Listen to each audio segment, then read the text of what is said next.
అసలు self respect అంటే ఏంటో తెలుసా మీకు? నేను ఎవరి దగ్గర కూడా ముష్టెత్తుకోను, నా వాల్యూ నేనే డిసైడ్ చేస్తాను, నా రేంజ్ నేనే క్రియేట్ చేస్తాను అనే ఒక ఇన్బిల్ట్ పవర్ సెల్ఫ్ రెస్పెక్ట్ అంటే. ఒకరు నీతో మాట్లాడడం లేదనేసి లేదు ఏమైనా వాల్యూ తగ్గిపోతుందా, ఒక అమ్మాయి పట్టించుకోవడం వాల్యూ తగ్గిపోతుందా? లేదు, నేను తప్పు మాట్లాడలేదు, మీకు మీ రేంజ్ని గుర్తు చేస్తున్నాను. నువ్వు నీ వాల్యూని రైజ్ చేస్తేనే లోకం మొత్తం నీ ముందు బెండ్ అయిపోతుంది. గుర్తుపెట్టుకోండి, ఈ లోకం ఎవరు కూడా ఏం ఓరికేదు. డబ్బుతో కొనుక్కునే రెస్పెక్ట్ ప్లాస్టిక్ బాటిల్ లాంటిది అనమాట.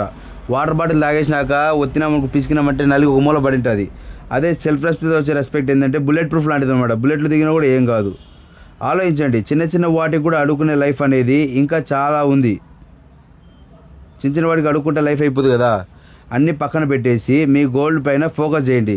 దీనమ్మ సక్సెస్ అనేది ఈ లోకంలో ఎక్కడున్నా కూడా పరిగెత్తుకుంటూ నీ దగ్గర రావాలా. అప్పుడు మీ సెల్ఫ్ రెస్పెక్ట్, మీ రెస్పెక్ట్ అనేది పెరుగుతుంది.